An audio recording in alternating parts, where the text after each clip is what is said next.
Hi, Jeremy, and thanks for joining me for this conversation. Jeremy Simons is one of my oldest friends in Dunedin and has just submitted his thesis, which has been accepted by the University of Otago. And we are going to talk a bit about what he's written and what he's done. Jeremy, thanks for joining us. Thank you, Sanjana, for having me. So Jeremy, let's just dive right into it, really. The title of your thesis, I can't call you doctor yet. That's just a graduation away, but congratulations on submitting it and the university accepting your thesis, which is titled Lumad Husay. Is that right? Husay. Husay, Indigenous Conciliation, Decolonizing Justice and Restoring Culture in Mindanao, Philippines. And I suppose the restoring is a play on restoring as well. For just to kind of start off our conversation, could you just give a brief overview around what exactly you did around this thesis?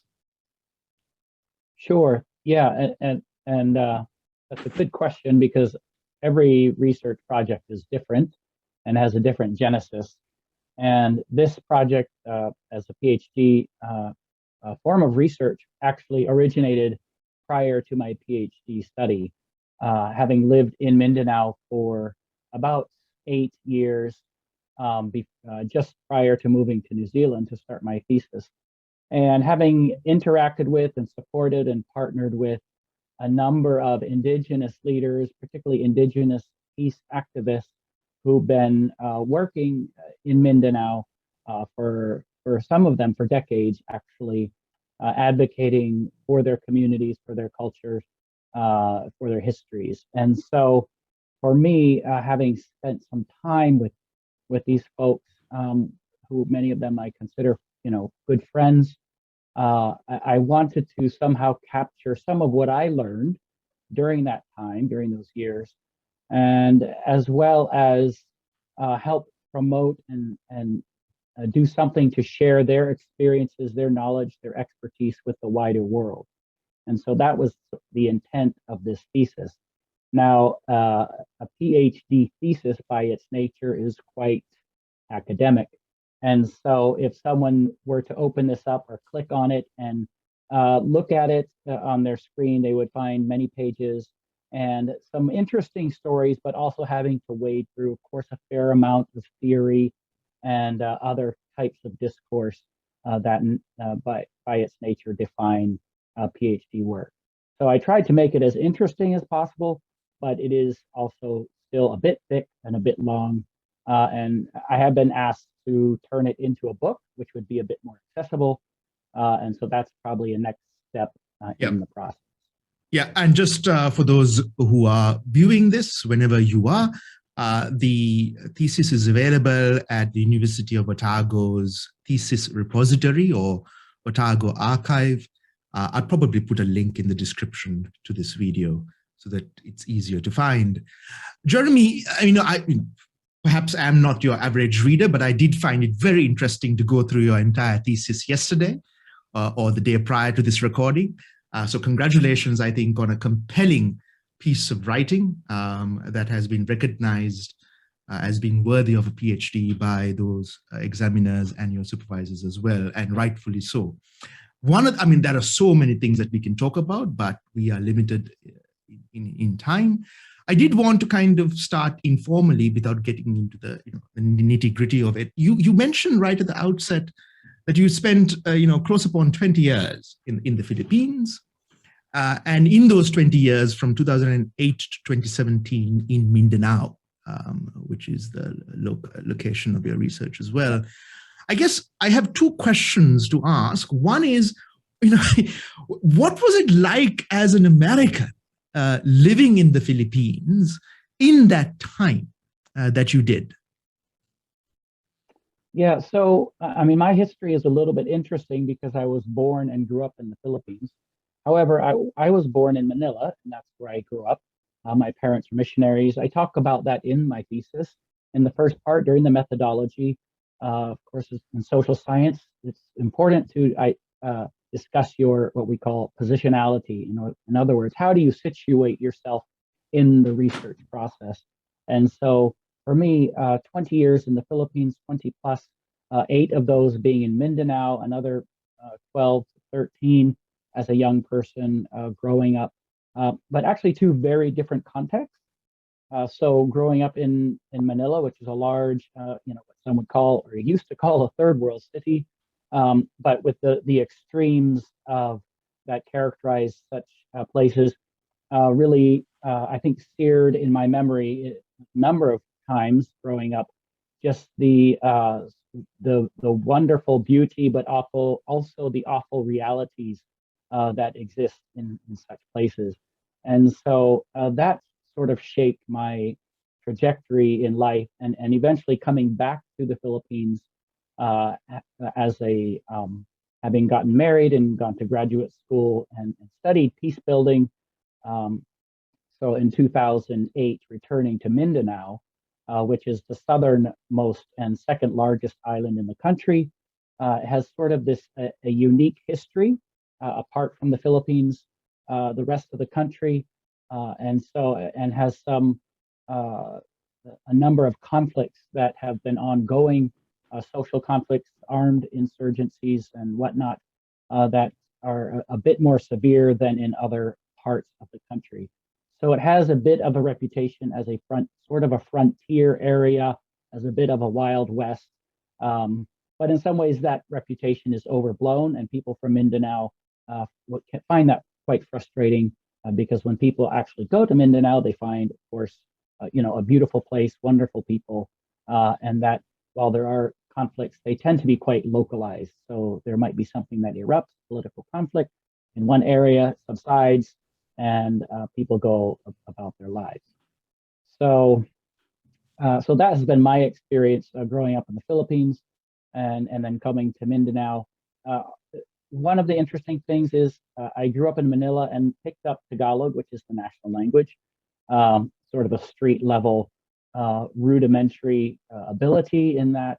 But when I moved to Mindanao, I learned a different language called Bisaya or Cebuano, which is a regional trade language, because in the Philippines you have over 100 languages.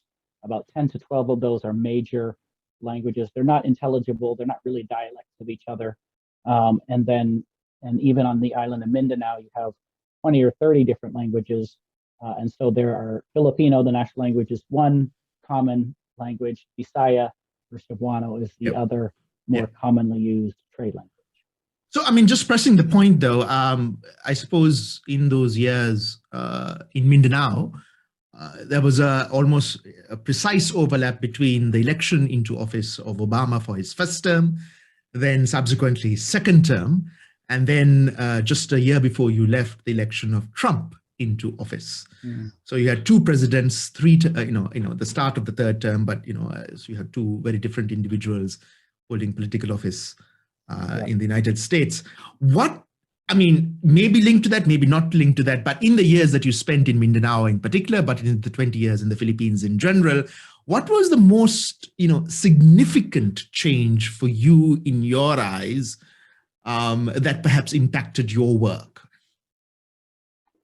I think, the Philippines has a very close connection with the U.S. And so the elections in the U.S., in fact, I remember hearing the successful election of Obama as I was walking through my neighborhood, and someone was playing it on a cable news and loudly, and so I could actually hear it in the street that Obama had won the election. And so that was quite interesting. And Filipinos were quite excited. They follow American politics. Of course, they follow Filipino politics even more closely. And so, and then Trump with his election,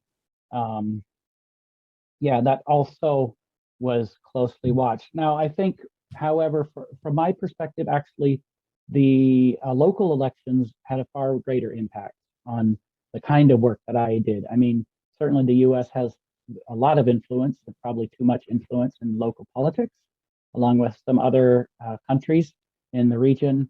But the election, when I was, the majority of the time that I was there, was during the term of Aquino, who was the president of the Philippines from 2000 2010 to 2016, a single 6-year term. Before him had been a woman by the name of Gloria Macapagal Arroyo, and she was a U.S. trained economist, but she was also perceived as being quite corrupt, and also having allowed a number of extremely violent things to occur, particularly in Mindanao. And so when Aquino came in 2010, it was a big shift. And although Aquino has a long storied history as the son of a famous former Filipino opposition leader who was assassinated in the early 1980s rather, and then his wife and the President Aquino's mother became president in the late 80s. So they were a very politically connected family. And so although he came in with a lot of sort of from the upper crust of Philippine society, politically, economically, their family were large landowners in the north, he was actually quite a committed president to a number of, I think, human rights ideals and values, as well as anti-corruption. And although he did not necessarily, of course, as anyone, was not perfect in terms of carrying out his agenda as a president, I think there was quite a marked difference when Duterte was elected in 2016, just before I left to start my PhD. And to me, that was the biggest shift. Yep. There was the election of Duterte, and which was particularly interesting and concerning to me, having lived in the city where Duterte had been mayor prior to becoming president. So had experienced his style of governance and all the things that many people have heard about in the media and the news, that he sort of escalated rather to a national level in terms of his way of leadership. So you had read the preface that subsequently the rest of us only got to know in later years, which is a disturbing insight. But maybe we can talk about that as we go on, because my next question is, I mean, here we go right into the heart of, I think, what you said you couldn't avoid, which is the kind of writing that you and I both strive to avoid, but sometimes cannot help but include in our work, respectively. A sentence, sprung out at me, and early on in your thesis, you mentioned your process of inquiry as being one, and I quote, an intersectional reflexivity, a transformative storytelling, and a constructive marginality. Now, could you unpack those terms and give us, in layman's terms, perhaps for the benefit of those looking at this video, exactly what you mean, one, and two, why did you choose that approach that you did? Yes, and good question, and really is at the heart of the methodology in my thesis, but was three sort of ideas that emerged in my readings and in my experience that I was drawing on coming into the research. This idea of intersectional reflexivity, transformative storytelling, and constructive marginality. I'll start with constructive marginality, actually. And this comes from some researchers. It's this idea that of being marginal, of being sort of on the periphery of society. And for me personally, that was something that I always had a sense of. Quite to some, it might be ironic that as an American, I might have a sense of marginality.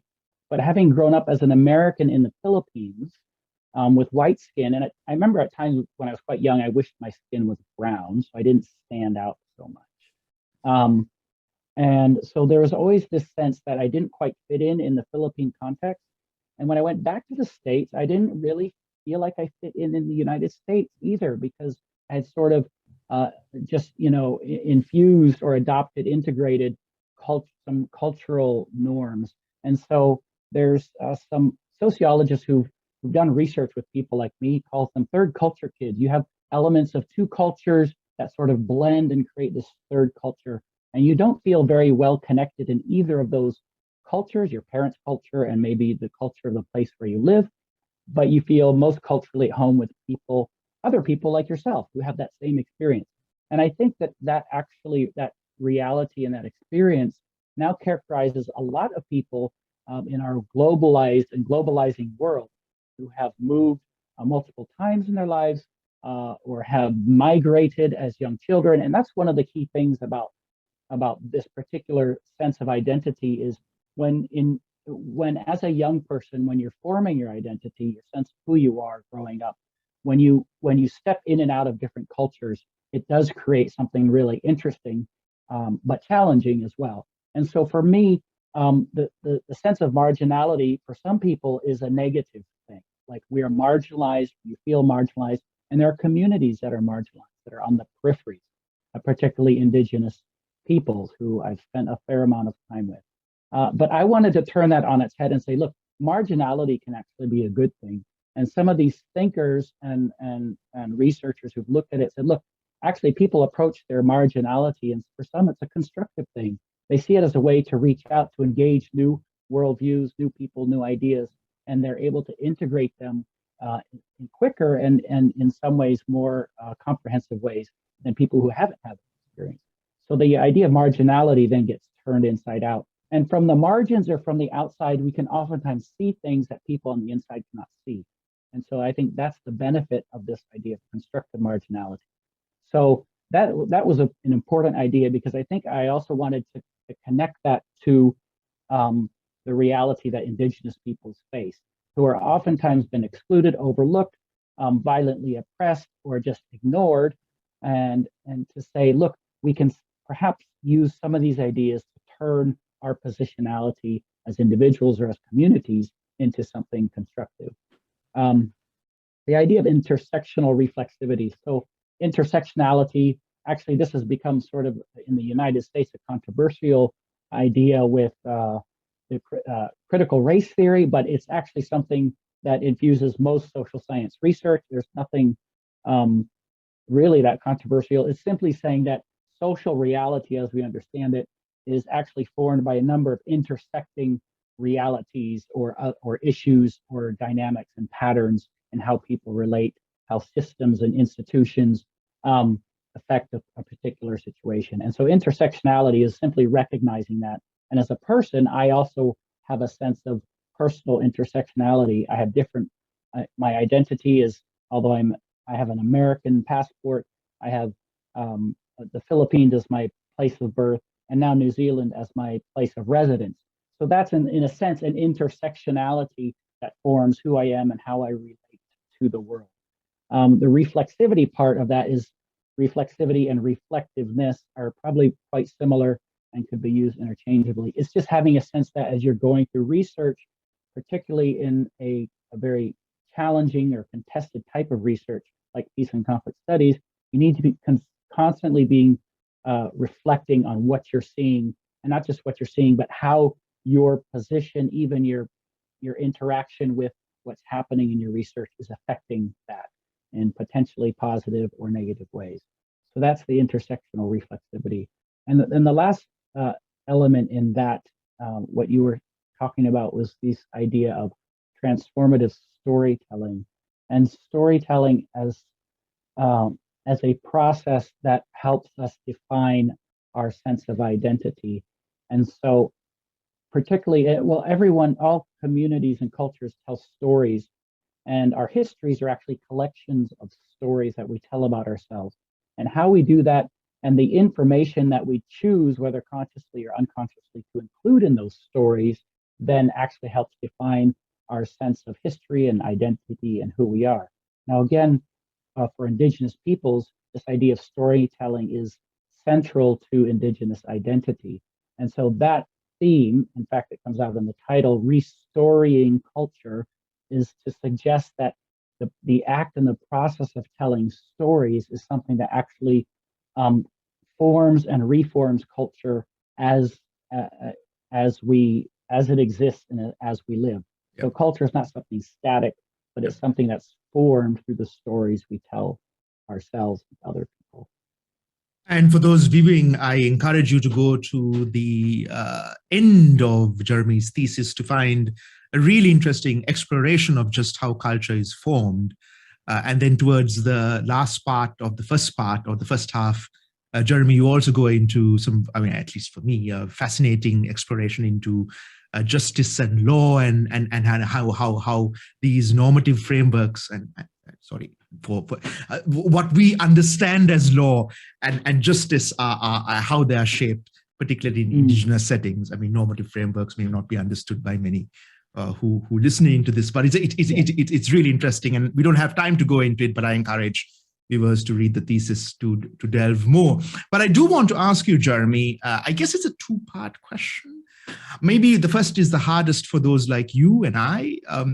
What is, in your opinion, in your mind, the most significant thing or aspect or idea or process or point that your thesis discovered or rediscovered or sought to put out? And kind of linked to that, I suppose, this is going to be viewed by perhaps the majority who are not familiar with Mindanao or from the Philippines, but may find resonance in what you speak about here in whatever domain or geographic loci that they are familiar with. So I suppose the second part of that question is, what do you think your research or inquiry offers to those not from the Philippines and not familiar with what you've done? Yes, so I think, so there's two parts to that question. I'll speak first on that initial idea that, and what you mentioned, that culture and law and justice, or law and justice are actually informed by our culture. And people don't oftentimes think about that to the extent that, you have this idea or concept of justice. And so, well, justice is just justice. This is what it looks like. You have courts, you have a system of law, that's all tied together. But if you look back, you say, actually, every community has a sense of justice. They have laws. Before laws were written down or codified, people were practicing, there were judicial practices and legal frameworks. And so my research, and this was something I had appreciated, having lived and worked with Indigenous peace activists, many of them who are also experts in customary justice or traditional tribal law. And what anyone, if you spend any serious amount of time with Lumad communities, and Lumad is actually a collective term that encompasses 18 or so different tribes, but you will find that for the Lumad, there's the sense of justice, and customary law experts are actually mediators. So for many indigenous peoples, and this is not just true in the Philippines and in Mindanao, but around the world, oftentimes law was really a process of resolving conflicts, or provided a framework for resolving conflicts in communities and as a way of restoring relationships. And so you would have to think that, particularly in small agricultural or rural communities where you don't have a lot of people living in dense villages and cities, when people interact and when there's conflict, when there's problems, there has to be a way to work that out. And so communities have developed certain norms or certain values, certain practices that resonate, or that just eventually become seen as natural in the community as ways of solving conflicts. And that becomes the law in a sense. And so that's what I was really exploring, and really wanting to highlight that the Philippines having a form of sort of local indigenous or Filipino conflict resolution processes that are operating at the village or the neighborhood level, and that neighborhood is called the barangay, that is blended with a very Western legal court system that was brought in first by Spain and then America, who were the two colonial powers in the country. But beyond those two systems, there are still other indigenous systems in existence, and particularly in Mindanao and in communities that have had less interaction with those formalized either Filipino national barangay justice system or the legal Western style court state system. And so that was one of the main purposes, was I wanted to sort of bring together and try to synthesize that in Mindanao among the indigenous and primarily the non-Muslim indigenous communities. There are also Muslim tribal communities, and some of their practices are quite similar. But I was really focusing on the non-Muslim communities, the Lumad, that they have very strong notions and ways of handling conflict, and that many of the activists I work with were also experts in these conflict resolution, local customary justice practices.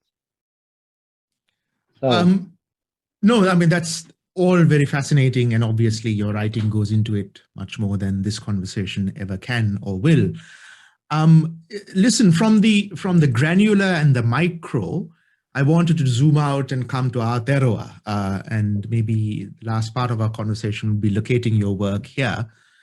And on page 155, and I quote again, you note that reconciliation has a higher value in the indigenous mindset in relation to retribution, end quote. And you go on to note, begin quote, the concept of social cohesion and restorative justice are at par, end quote.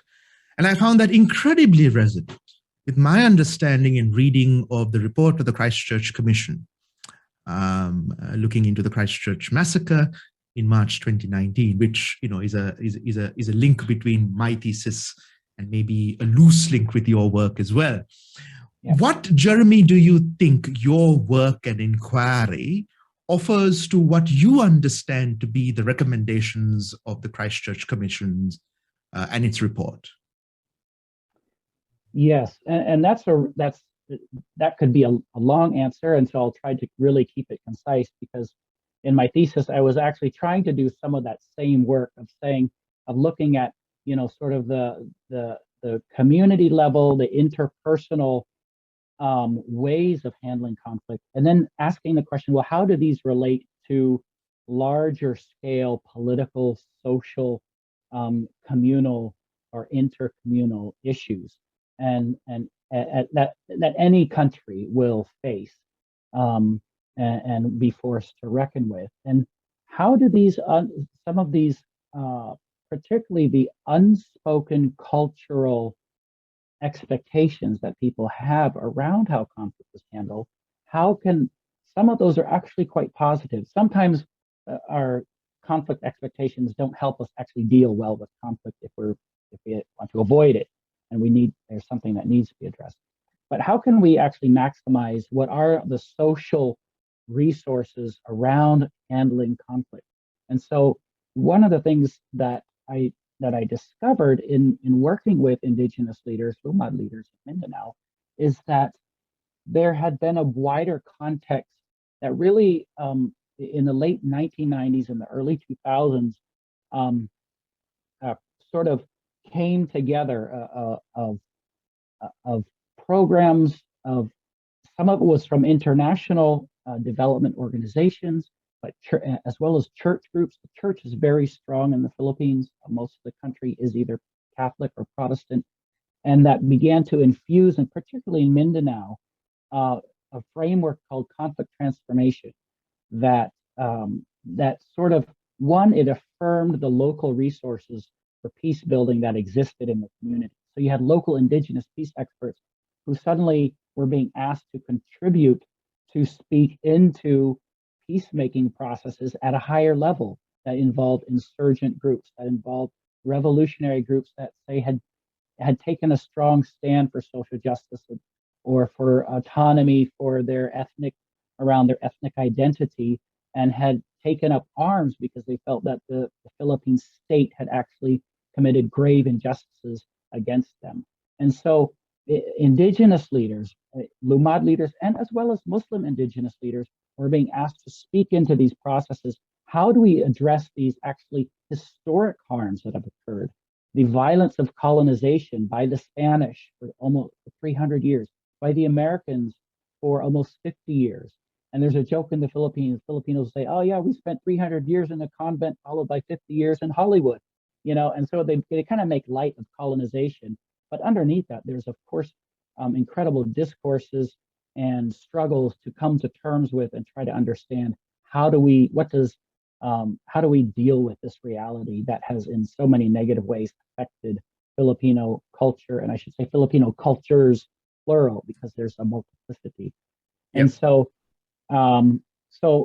translating this meant creating a social movement of indigenous peace activists. And that's what my research really honed in on, was how did this movement develop over about 20 years from the year 2000 to basically to the present. And that groups of leaders were forming, they were forming alliances, forming subgroups, working with NGOs, working with the government sometimes, but all along in whatever forums they were engaging, whether it was government, whether it was with revolutionary leaders, some of them were involved in revolutionary movements, some of them came out of the revolutionary movement and left it behind, or were very critical of the government, or had been in government and then left the government. So their cultural sense of justice was actually informing this social movement of indigenous peacemaking and peace building. And I think that's what we can think about, try to translate in some ways. What does that look like in New Zealand?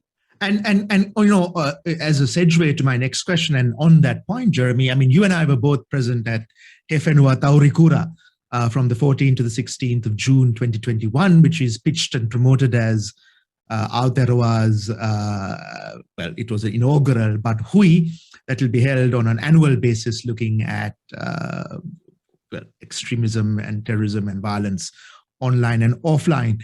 So you and I were both present and participants in the discussions over the 2 days, and you and I both witnessed both the tensions on stage within the panelists and the speakers, or amongst them, as well as this really interesting tension between those on the stage and those in the audience. Now, I won't go into too much of it because I think it's both parenthetical to the question I wanted to ask, but also easily discoverable, I suppose, by Googling He Whenua Taurikura on the web. What does your inquiry and experience, I suppose, as two distinct things, your 20 years of experience distilled into 300 odd pages in your thesis, bring to bear, following up from my last question around how Aotearoa can manage a whole raft of issues that it may not know which questions to ask in order to address? Yes, I think that's a really a big challenge, and for any country anywhere. And I think, and it involves probably doing several things simultaneously that not everyone is good at. And so it means engaging a variety of experts, of people who can provide their own particular expertise or knowledge to address certain realities that we live with. And government has a place in that, and extremely, and you can't actually get away from that. There is, some lines of thought out there that say actually, governments, with global issues, globalization, global climate change, economic issues, and all that, the role of governments has been very much reduced. But actually, governments are still key players. But at the same time, looking beyond government to who in the community is able to contribute to the efforts at building a peaceful community. And when I think one of the things that one of the questions we need to be really sensitive to is how do our current conflicts or how do our current experiences of violence, of injustice, and we're talking about the Christchurch attacks, for example, here in New Zealand. This is extreme violence. And when violence happens and is inflicted on people, it is not an act of God. It is people who are involved in doing this. And so we need to understand, one, how that happens as a social process, as a cultural process. And we also need to understand how that occurrence or that situation or that episode actually triggers previous experiences and historic experiences of violence. At the same time, we can also look at how does our attempt to address that violence, can it actually draw on previous experiences, successes in addressing conflict or violence peacefully or in more constructive ways. Oftentimes we get caught up in looking at trying to identify, how did this happen? What were the sources of the conflict? What are the root causes of the violence? Important things to understand, but we also need to understand, what are the root causes of peace? What are the root causes, the sources of justice in our community, in our current realities, as well as historically? Because again, those stories that we carry with us that are retold in our society will very much define how we respond to something when it occurs. So I think that's where a social scientist can be helpful, an anthropologist and historians. And so people have something to offer. Jeremy, we're running out of time, but I just wanted to ask a penultimate question. You and I were both organizers of a significant conference here at Otago with the National Center for Peace and Conflict Studies, supported by Twitter, around, loosely speaking, social media and democracy. And that was also around a 2.5-day conference. All of it is on YouTube. I'll put a link down in the description. But, you and I both talked about so much of what was presented and articulated and, we talked about over those 2.5 days. Panel after panel, presentation after presentation, spoke to and resonated with the kind of work that you've done and the kind of the process of inquiry around restorative justice that you are an expert around. I know it's an impossible question to answer in the time that we have, but what, if anything, do you have to offer to the kinds of questions that we see now daily in the media around the harms that social media creates online as well as offline? Yes, and I think it's such a relevant question, because right now in New Zealand there's a sort of this big debate over an ISIS bride who has had 2 citizenships, Australian and New Zealand. She went to Syria, joined ISIS, then she decided to leave. Not clear with what all the sequence of events in the process of her going into Turkey and then being repatriated. Australia revoked her citizenship. So then, because they said, well, she has New Zealand citizenship, so New Zealand should handle this person. And the discourse around this is quite troubling. And I think that's where a restorative justice, which in many ways aligns with many principles of Indigenous justice, and although not all Indigenous justice is restorative, and they were really 2 different things. But what it tells us is this is a person and this is a human. And when we talk about addressing or dealing with a situation, first of all, we have to remember the humanity of the person involved, and that a person who has been involved or affected by violence is going to have a complex set of needs, as well as and interventions that probably will need to happen.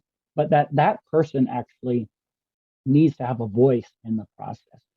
So we don't know if this woman, for example, in our current situation, is a perpetrator of violence or not. We don't really know all the details.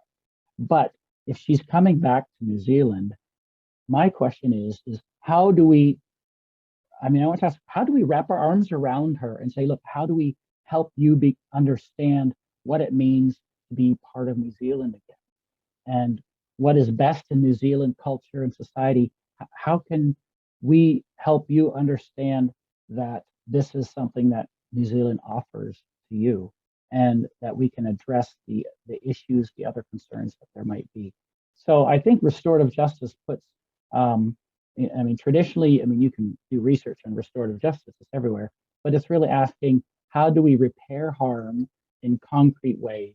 And how do we do so that in ways that keeps the most affected people at the center of the process, and that's and allows their voice to influence that process. And so I think that's where we have overlap between restorative justice and Indigenous justice, because they both see those things happening. And I suppose that has implications around policy and content governance on online fora and platforms, in addition to, of course, how these companies run themselves, which is a whole different problem altogether. Finally, well, Jeremy, can I say? Yeah, can I go say ahead. something? Yeah. Because I think restorative justice is not just concerned about the individual and the interpersonal, and that's sometimes a criticism of restorative justice, and there's reasons for that. But restorative justice is also asking, what are the social systems, the structural conditions that allow this to happen, and what are the responsibilities of institutions, of corporations, of governments in repairing harm? Yeah, and a duty of care almost. Yeah. Listen, the hardest question may be the last, but cognizant of a very limited time that you have to answer it, and it is from your thesis, though it is a quote from an elder who was speaking with you, and I quote, basically the elder had asked you, do you know how to solve conflicts between animals or between plants and animals, end quote. And, it's such a profound question. In the thesis, you go on to articulate the context around which this question was asked and the power play and the interpersonal dynamics. I don't want to go into all of that, but do you know now, Jeremy, how to solve conflicts that speak to the heart and, go into the heart of life, as it were? Gosh,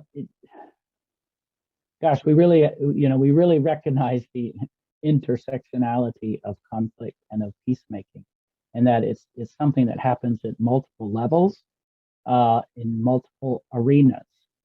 So, climate change is really a perfect example, because how are we solving conflict between plants and animals, and the human animals being one of the major players in this conflict? So how do we actually listen to what the earth, what the world, what the environment is telling us? And if we're not in tune with that, and I have a good friend, he's Samoan, he's also a student here, and he said in their community in Samoa, they noticed that little crabs that used to live in the rocks near the seashore were moving from the rocks that were lower and closer down to the water, to higher locations, because the groundwater and the sea level was starting to shift. And so how do we actually become attuned to some of those signs, what nature is telling us, what plants and animals are telling us, and how do we stay in tune to the spirit of each person that needs to be nurtured as we struggle through these multi-level complex situations, that each person is still a human and deserves to be respected and honored through any sort of process. So I think that's what I learned from when that tribal chief asked me that question. How do you solve these problems? How do you solve these? It's also recognizing that we don't have the answers. Yeah. We have to constantly be learning. Yeah. And it's a process of getting to those answers, I suppose. That's also important. Listen, Jeremy, this was fantastic. Professionally, I have benefited from your association at NCPACS from 2018. Personally, I have immensely benefited from your friendship and guidance and our conversations both in university and around the dinner table. So thank you so much for joining us, and all the very best with your graduation in around a month's time from the date of recording, and whatever life has for you in the future. Thanks, Sanjana. It's been great. And likewise, friendship has been great, the professional interaction, and thank you for this opportunity to chat. Thank you.